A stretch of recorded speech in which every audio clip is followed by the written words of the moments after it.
পূরণ করো ও গো দয়াময়,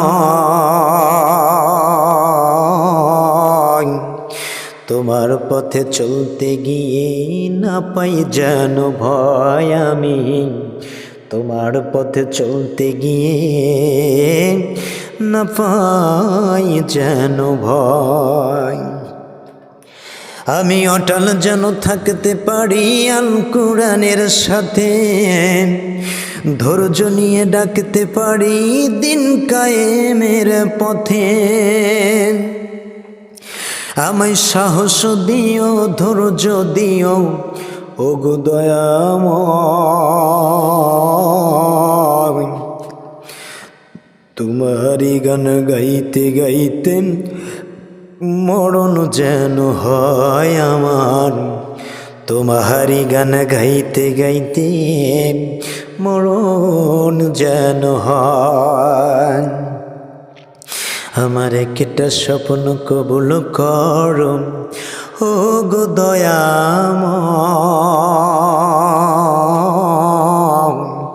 তোমারই গান গাইতে গিয়ে মরণ যেন হয় আমার। তোমারই গান গাইতে গিয়ে মরণ যেন হয়। একটাবারের জন্য সংকার দিয়ে বলা যাবে কি মারহাবা। আর মুসলমানের দরেরাম, আল্লাহ পাক রব্বুল আলামিন কোরআনুল কিতাবুল্লাহর ভিতরে সুন্দর করে সূরা আলাকে, সূরার ভিতরে আল্লাহ পাক রব্বুল আলামিন কোরআনটা কেমন করে নাজিল করলেন। বিশ্ব নবীজির উপরে প্রথম যখন 5টি আয়াত যখন নাজিল করলেন, নবী করিম সাল্লাল্লাহু আলাইহি সাল্লাম গাড়ে হীরা গুহার মাঝে যখন তিনি অবস্থান করলেন, আমার ভাইরারে বন্ধুগণ, এমন সময় দেখা যায় আসমান থেকে জমিন বড় বড় চেহারার অধিপতি একজন দাঁড়িয়ে আছেন। আর নবীজি তিনি এতই দারুণ ভয় পেয়ে গেলেন, ভয় পাওয়ার সঙ্গে সঙ্গে এমন সময় বিশ্ব নবী যখন সিজদারত অবস্থায় যখন আছেন, মুসলমান আজকে আমরা এমনি এমনি কোরআনটা পেয়ে গেছি বিদায় এই জিনিসটার আমরা কদরটা বুঝি না। আজকে যদি সেই ১,৫০০ বছর আগে বিশ্ব নবীজির উপরে যেভাবে কোরআন নাজিল হয়েছে এবং সাহাবারা যেভাবে কোরআনটাকে আয়ত্ত করেছে, মুসলমানের দলেরা এইভাবে যদি কোরআনটাকে যদি আমরা আয়ত্ত করতে পারতাম, জীবন ভরা কথা দিলাম এই কোরআনটা থেকে শয়তান আমাদেরকে কখনো দূরে সরাইতে পারতো না, ঠিক না? তার মানে আমাদের পরিস্থিতি এমন পরিস্থিতি হয়ে গেছে যেটা বলার মতো না। আছে আজকে শুধু তামাম পৃথিবীটা মহত্ব মায়ায় আমরা পড়ে গেছি। জোরে কোন কথা, ঠিক কিনা? আমার মুসলমানের দলেরা একটু চিন্তা করে দেখেন, এই পৃথিবীর জমিনে কত রকমের ভাষা আছে। হারে কত রকমের ভাষা আছে। এই ভাষাগুলো আমরা জানি, অনেক মানুষ জানি। এখানে অনেক সংখ্যক মানুষগুলো আছেন, আপনারা বলেন তো দেখি, ইংরেজি, বাংলা, উর্দু, ফার্সি কত রকমের পাশাপাশি ভাষাগুলো আছে। কবর জগতের মাঝে যখন নামাবে, আচ্ছা বলেন তো দেখি যে ইংরেজি ভাষায় কি সেই ভাষাটা হবে? বাংলা ভাষা হবে? ফার্সি, উর্দু, কি যেন ভাষা হবে? আরবি ভাষাটা হবে। আল্লাহ পাক রব্বুল আলামিন সেই পাশাপাশি ভাষাটা শেখানোর জন্য আল্লাহ পাক রব্বুল আলামিন মানব জাতির মাঝে আর রহমানু আল্লামাল কোরআন, আল্লাহ পাক রব্বুল আলামিন দয়া করে মায়া করে সুন্দর একখানা কিতাব দিয়েছেন। 103খানা কিতাবের রেফারেন্স এই কিতাবটার ভিতরে ঢুকানো আছে। সেটাই হলো বাল হুয়া কুরআনুম মাজিদ লাউহি মাহফুজ। জোরে বলি আল্লাহু আকবার। আল্লাহ জানিয়ে দিচ্ছে বান্দারে, নবী করিম সাল্লাল্লাহু আলাইহি সাল্লাম যেখান থেকে কোরআনটা সংগ্রহ আছে সেটা হলো লৌহে মাহফুজে। আমার বন্ধুগণ, এই কোরআনটা সংগ্রহ রাখা আছে। কোরআনটা নাজিলের একটু প্রেক্ষাপটটা আপনাদেরকে শুনিয়ে দেন। ও মুসলমান রে, এই কোরআনটা যখন বিশ্বনবীজির উপরে যখন নাজিল হলেন, সূরাতুল আলাকের যখন 5টা আয়াত যখন বিশ্বনবীর উপরে যখন পড়লেন, জিবরাইল আমিন নবী করিম সাল্লাল্লাহু আলাইহি সাল্লামকে ডাক দিয়ে বললেন, নবী আপনি পড়েন, আপনি রবের নামে যেই রবটা আপনাকে সৃষ্টি করেছে। আল্লাহ তাআলা রব্বুল আলামিনের ফেরেশতা বলতেছেন, ইকরা বিসমি রাব্বিকাল্লাযী খলাক। হে রাসূল, তুমি পড়ো তোমার রবের নামে যিনি সৃষ্টি করেছেন। আজকে বলেন তো দেখি আমাদের সৃষ্টিকর্তাকে। আমার মুসলমানেরা, বিশ্ব নবী করিম সাল্লাল্লাহু আলাইহি সাল্লাম জিবরাইল আমিনকে ডাক দিয়ে বললেন, জিবরাইল শোনো, আমি তো পড়তে পারি না, মা আনতা বিকারি, আমি তো পড়তে পারি না, পড়তে জানি না, এটা কেমন করে পড়বে, ভাষাটা কেমন করে আয়ত্ত করব। এইবার জিবরাইল আমিন বললেন, আপনি আবার পড়েন, ইকরা বিসমি রাব্বিকাল্লাযী খলাক। হে রাসূল, আপনি পড়েন আপনার রবের নামে যিনি সৃষ্টি করেছেন। আমার রাসূল আবার বলে উঠলেন, মা আনতা বিকারি, আমি পড়তে পারি না। মুসলমানের দলেরা, এইবার জিবরাইল আমিন নবী করিম সাল্লাল্লাহু আলাইহি সাল্লামকে বুকের মাঝে জাপটে ধরে এমন একটা চাপ দিলেন। চাপ দেওয়ার সঙ্গে সঙ্গে নবীজি ক্রোতর হয়ে গেলেন, দারুণ ক্লান্তির মাঝে ভীতি প্রদর্শন হয়ে গেল। মুসলমান, শুরুতে বলে দিয়েছি কোরআনটা এমনি এমনি পেয়েছি বিদায় কোরআনের কদরটা আজকে বুঝি না, কোরআনের শানটা বুঝি না। এই কোরআনের জন্য যদি জীবনটা যদি চলে যেত, সাহাবায়ে ইকরাম যুগে যুগে তাবিঈন খোলাফায়ে রাশিদিনগুলো কিভাবে কোরআনের জন্য তারা জীবনটাকে উৎসর্গ করে দিয়েছে। মুসলমান রে, একটা বারের জন্য শুনে নাও, এই কোরআনটাকে যদি সেইভাবে যদি আয়ত্ত করতে পারলাম, কোরআনের প্রতিটা পড়তে পড়তে ভাষাগুলো শিখে যেতাম, কোরআনটা প্রতিটা পড়তে পড়তে হৃদয়ের মাঝে অগোচর সগোচরে নিতে পারতাম। কিন্তু মুসলমানের দলেরা এই তামাম পৃথিবীর একটা মোহমায়ায় কোরআন থেকে আজকে মানুষদেরকে দূর করে দিয়েছে। জোরে জোরে কোন কথাগুলো ঠিক কিনা? আর মুসলমানেরা, বিশ্ব নবী এইবার ডাক দিয়ে বললেন, মা আনতা বিকারি, জিবরাইল রে, আমি তো পড়তে পারি না। আবার জিবরাইল আমিন বুকের সাথে নবীজিকে চাপকে ধরলেন, জড়িয়ে ধরে ডাক দিয়ে বলতেছে, নবী আপনি পড়েন, ইকরা বিসমি রাব্বিকাল্লাযী খলাক। রাসূল আপনি পড়েন, যিনি আপনাকে সৃষ্টি করেছে, আপনার ওই রবের নামে আপনি পড়েন। আবার নবীজি তাও বলতেছে, মানতা বিকারি, আমি তো পড়তে জানি না, পড়তে পারি না, পড়তে জানি না। এমন সময় দেখা যায় রে আমার ভাইরা বন্ধুগণ, সূরাতুল আলাকের 5টি আয়াতে কারিমা যখন আয়াত্ত করে নিয়ে বিশ্ব নবী যখন ওই গাড়ে হেরা গোয়া থেকে যখন নেমে যখন বাড়ির দিকে যখন রওনা হয়ে গেলেন, এমন সময় খাদিজা বিশ্বনবীকে তো দেখতে পান নাই। আজকে বিশ্বনবীকে না দেখার কারণে খাদিজা দারুণ টেনশন ফিল করতেছেন। এমন সময় নবী করিম সাল্লাল্লাহু আলাইহি সাল্লাম তেনার গৃহের মাঝে যা যখন অবস্থান করলেন, অবস্থান করার সঙ্গে সঙ্গে ডাক দিয়ে বলতেছেন নবীজিকে, খাদিজাতুল কুবরা আমাদের আম্মাজান ডাক দিয়ে বলতেছে, নবী আপনি কোথায় ছিলেন একটা বারের জন্য বলেন। আর নবীজি ডাক দিয়ে বললেন, খাদিজা আমি কোনো কথা বলবো না, আমাকে চাদর দিয়ে ঢেকে দাও, ঢেকে দাও। এমন সময় খাদিজা যখন বিশ্বনবী করিম সাল্লাল্লাহু আলাইহি সাল্লাম যখন 5টা আয়াতে কারিমা যখন আয়াত্ত করে নিয়ে যখন বাড়ির দিকে যখন চলে গেলেন, মুসলমান রে, পৃথিবীর জমিনের আমার মুসলমানেরা একটু গভীর মনোযোগ দিয়ে দেন। এমন সময় দেখা যায়, এমন সময় বিশ্বনবীকে যখন ঢেকে দিলেন, ঢেকে দেওয়ার পর অনেকক্ষণ হয়ে গেল, বিশ্বনবীজির গায়ে দারুণ জ্বর চলে আসলো, এতই পরিমাণ জ্বর চলে আসলো। খাদিজা বিশ্বনবীজির মাথার উপরে যখন হাতটা দিলেন, নবীজির গাটা পড়ে যাচ্ছে, তেমন তো অবস্থায় খাদিজা কোনো কথা বললেন না, কোনো কথা বললেন না। কিছুক্ষণ পর যখন বিশ্বনবীজির যখন ভৃতিটা যখন কেটে গেল, জ্বরটা যখন ছেড়ে গেল, ছেড়ে যাওয়ার পর ঘুমটা ভেঙে গেল। ভেঙে যাওয়ার পর খাদিজাকে ডাক দিয়ে বলতেছে, খাদিজা রে, আমি যখন মক্কার হেরা গুহার মাঝে যখন অবস্থান করলাম, এমন সময় খাদিজা জমিন থেকে আসমান বরাবর চেহারার অধিপতি দাঁড়িয়ে সে আমাকে সুন্দর করে এমন একটা ভাষা শিখিয়ে দিলেন, আমাকে 5টা আয়াতে কালেমা আয়ত্ত করে নিয়ে এসেছি খাদিজা। এমন সময় বিশ্বনবী করিম সাল্লাল্লাহু আলাইহি সাল্লাম কি কেমন একজন আদর্শ স্ত্রী ছিলেন। ও মায়েরা রে, বোনেরা রে, একটা বারের জন্য গভীর মনোযোগটা দিয়ে দাও। সেটা হলো কেমন একজন আদর্শ নারী ছিলেন খাদিজা রাদিয়াল্লাহু তাআলা আনহু।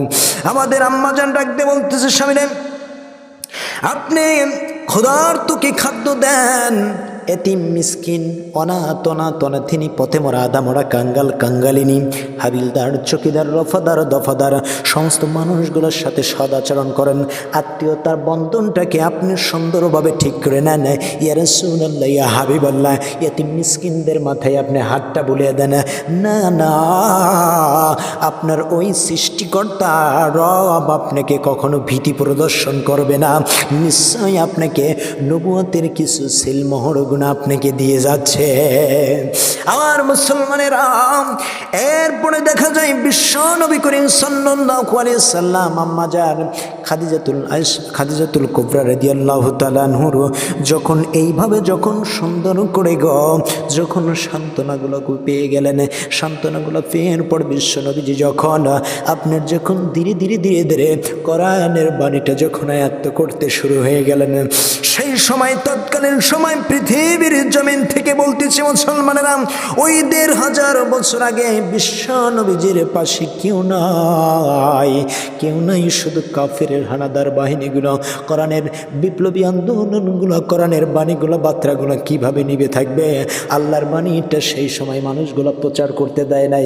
ও মুসলমান রে, একটা বাণীর জন্য একটু গভীর মনোযোগটা দিয়ে দেন। দেখেন কোরআন কেন এসেছে, কোরআন কেন বুঝবো, কোরআনটা কেন পড়বো, কোরআনটা কেন এবং কেন পড়ে কোরআনটা কোথায় আমাকে নিয়ে যাবে একটু চিন্তা করে দেখেন। নবী করিম সাল্লাল্লাহু আলাইহি সাল্লাম বলতেছে, যেই দিন কিয়ামতের ময়দানটা চলে আসবে, সেই দিন আমি রাসূল তো দারুণ ব্যস্ততার মাঝে পড়ে থাকবো। এমন সময় পৃথিবীর জমিনের তোমাকে কেউ সুপারিশ করার মতো ইখতিয়ার রাখবে না। সেই সময় আমি রাসূল ফুলসিরাতের পোলের নিচে আমার গুনাহগার উম্মতদের জন্য সেজদারত অবস্থায় থেকে যাব। ঠিক সেই সময় যারা এই কোরআনের আমলটা করবে, কোরআনটাকে পড়বে, কোরআনটাকে আয়ত্ত করবে, 3 বেলা সময় দিবে, কোরআনটারে পড়বে, ধরবে, কোরআনের মর্মটা যারা বুঝবে, কোরআনটা সেই কঠিন মুসিবতের দিনে নবীজির পাক জবানের কথা, সেই দিন এই কোরআনটা তোমাকে হাজার হাজার বিলিয়ন বিলিয়ন ট্রিলিয়ন মানুষগুলোর ভিতর থেকে যাচাই করে বাছাই করে সুন্দর করে খুঁজে খুঁজে তোমাকে নিয়ে আল্লাহর বাড়ি জান্নাতের মাঝে পৌঁছে দেবে। বলি সুবহানাল্লাহ। শুরুতে আর একটা কথা ভুলে গিয়েছে, সেটা হলো এই কোরআন যখন তোমাকে সুপারিশ করে জান্নাতের দিকে নিয়ে যাওয়া শুরু হয়ে যাবে, এমন সময় দেখা যায় ফেরেশতারা মাঝখান দিয়ে বাধা প্রদান করবে। ও কোরআন, এই গোলামটারে কই নিয়ে যাচ্ছ? এই গোলামটা অন্যায় করেছে, অপরাধ করেছে, পাপ করেছে, সুতরাং আজকে এর স্থানটা হবে হলো জাহান্নাম, জাহান্নাম, জাহান্নাম। কোরআনের জবানটা তখন খুলে যাবে। কোরআন সঙ্গে সঙ্গে সুন্দর করে বলবে, ফেরেশতারা রে, আল্লাহর দরবারে একটা বারের জন্য কথা তুলে ধরো। সেটা হলো যে এই মানুষটা, আমি 103খানা কিতাবের রেফারেন্সটা আমার ভিতরে দেওয়া ছিল, সুতরাং এই কোরআনটা রে সুন্দর করে এই গোলামটা পড়েছে, আমাকে ধরেছেন, আমাকে এত করেছে, আমাকে সিনার ভিতরে নিয়েছে, সুতরাং এই বান্দার স্থানটা জাহান্নাম হতে পারে না, জাহান্নাম হতে পারে না, এই বান্দার স্থানটা হবে জান্নাতুল মাওয়া। কোন সুবহানাল্লাহ। এজন্য আমি শুরুতেই বলে থাকি, কোরআন শিখাও ছেলে মেয়েদের, ও হে মুসলমান, জান কবজের সময় তোমার হইব রে আসান। একটি ছেলে আলেম হলে পড়বে কোরআন মৃত্যুকালে, ভাগিয়ে যাবে মর্দুদ শয়তান, পালিয়ে যাবে মর্দুদ শয়তান, থাকবে রে ঈমান। জান কবজের সময় তোমার হইব রে আছান। একটাবারের জন্য ঝংকার দে বলেন মারহাবা। বিশ্ব নবী করিম সাল্লাল্লাহু আলাইহি সাল্লামের কথাটা বলছি না, নবীজির পাশে কেউ নাই। এ কোরআনের বাণীটা যখনই ছত্রানোর জন্য যে মানুষের দ্বারে দ্বারে যখন এ কোরআনের বাণীটা যখন নিয়ে মানুষকে যখন দিনের দিকে আহ্বান করে, মানুষেরা বলে মোহাম্মদ, মোহাম্মদ পাগল হয়ে গেছে, মোহাম্মদ পাগল হয়ে গেছে, মোহাম্মদটা পাগল হয়ে গেছে। আমার মুসলমানেরা একটাবারের জন্য গভীর মনোযোগটা দিয়ে দেন। শুধু সেই মানুষটা তৎকালীন যুগে তেনার উম্মতদেরকে আলোর পথে ফিরিয়ে নিয়ে আসার জন্য, অন্ধকারের পথ থেকে আলোর পথে ফিরিয়ে নিয়ে আসার জন্য মানুষের দ্বারে দ্বারে এ কোরআনের বাণীটা বার্তাটা দিয়ে দিয়েছেন। একটাই কারণ ছিল যে কিয়ামতের ময়দানে হাজার হাজার বিলিয়ন বিলিয়ন ট্রিলিয়ন ট্রিলিয়ন নবীর উম্মতগুলো থাকবে। সেই সময় আমার উম্মতগুলো যদি একটাবারের জন্য গুনার খাতাটা যদি আল্লাহ পাক রব্বুল আলামিন যদি খুলে বসে, সেই সময় কেমন একটা অবস্থা হয়ে যাবে বলেন বলেন। এজন্য নবী করিম সাল্লাল্লাহু আলাইহি সাল্লামের এই কোরআনের বাণীটা মানুষের কানে কানে পৌঁছে দেওয়ার জন্য দায়িত্বটা নিয়ে নিলেন। আল্লাহর পক্ষ থেকে তেনার উপরে ওহীটা প্রেরণ করলেন, বলি সুবহানাল্লাহ। আর মুসলমানের দলেরা বিশ্ব নবী করিম সাল্লাল্লাহু আলাইহি সাল্লাম কথাটা রেফারেন্স করলাম, যেহেতু মা বোনেরা আছে, মা বোনদেরকে নিয়ে একটা আলোচনা করি। মা খাদিজাতুল কুবরা যখন সুন্দর করে যখন বিশ্বনবীর পড়তে পড়তে পড়তে পড়তে প্রথম নারী ছিলেন, ইসলাম গ্রহণ করলেন হলো খাদিজা। আমার রাসূলের এক দাওয়াতে তিনি বলে উঠলেন লাব্বাইক ইয়া রাসূলুল্লাহ। কোরআনের বাণীটা ভাষাটা যখন শিখে নিলেন, খাদিজা যখন কোরআনের জন্য যখন নিজেকে যখন উৎসর্গ করে দিলেন, এমন সময় দেখা যায় সেই খাদিজা যখন মৃত্যুবরণ করবেন। চিন্তা করে দেখেন মুসলমানেরা, আমি আপনি তো কেমন মানুষ, মরণ তো প্রতিটা মানুষের তো লাগবে। একটু চিন্তা করে দেখেন, কোরআনের পড়তে পড়তে যদি কোনো মানুষ যদি থাকতে পারে, সে ছেলে হোক বা আমি হোক, আল্লাহ পাক রব্বুল আলামিন সুন্দর করে তার সাথে কোরআনের ভাষা অনুযায়ী আমার রব তার সাথে কেমন ব্যবহারটা করবে। আসুন ধীরে ধীরে শুনি কথাগুলো। আমার মুসলমানেরা, আল্লাহ পাক রব্বুল আলামিন এমন সময় নবী করিম সাল্লাল্লাহু আলাইহি সাল্লামের স্ত্রী আম্মাজান খাদিজা রাদিয়াল্লাহু তাআলা আনহা তিনি যখন ইন্তেকাল করবেন, এমন সময় দেখা যায় বিশ্ব নবী করিম সাল্লাল্লাহু আলাইহি সাল্লাম যখন পাশে আসলেন, আসার পর খাদিজা রাসূল করিম সাল্লাল্লাহু আলাইহি সাল্লামকে ডাক দিয়ে বলতেছে, ইয়া রাসূলুল্লাহ, ইয়া হাবিবাল্লাহ, নবী গো, আমি বোধহয় আর পৃথিবীর জমিনে বাঁচব না। আমার রাসূলের কান্নাটা কে দেখে রে? আমার রাসূলের অন্তরের ভিতরে মনে হয় একটা শেল, একটা পাথরগুলো নিক্ষেপ হচ্ছে। কারণ যেই সময় কোরআনের ভাষাগুলো বার্তাগুলো বিশ্ব নবী করিম সাল্লাল্লাহু আলাইহি সাল্লাম মানুষের দ্বারে দ্বারে যখন পৌঁছেছিলেন, তখন পৃথিবীর জমিন থেকে বিশ্ব নবীজির পাশে কেউ ছিলেন না। আম্মাজান আয়েশা, আম্মাজান খাদিজা রাদিয়াল্লাহু তাআলা আনহা তিনি ছিলেন। এজন্য যখন বিশ্ব নবীজি সাল্লাল্লাহু আলাইহি সাল্লাম যখন খাদিজার মরণের সংবাদটা যখন শুনেছে, এমন সময় খাদিজাকে জড়িয়ে ধরে ডাকতে বলতেছে, খাদিজা রে, একটা বারের জন্য তুমি শুনে নাও রে খাদিজা। ও খাদিজা, তুমি যদি মারা যাও, একটা বারের জন্য তুমি বলো পৃথিবীর জমিনে যদি তুমি থাকতে চাও, এমন সময় দেখা যায় আমি আমার মালিক আল্লাহ তাআলা রব্বুল আলামিনের কাছে দোয়া করব। আমার আল্লাহ তাআলা রব্বুল আলামিনের দোয়ার বদলতে খাদিজা রে তোমার হায়াতটা বাড়িয়ে দিয়ে দিবে। এমন সময় খাদিজা ডাকতে বলতেছে, না না না না না নবী গো, না না না, আমার মরণের জন্য হায়াতের জন্য আল্লাহর দরবারে পারমিশন চাওয়ার কোনো ইখতিয়ার নাই।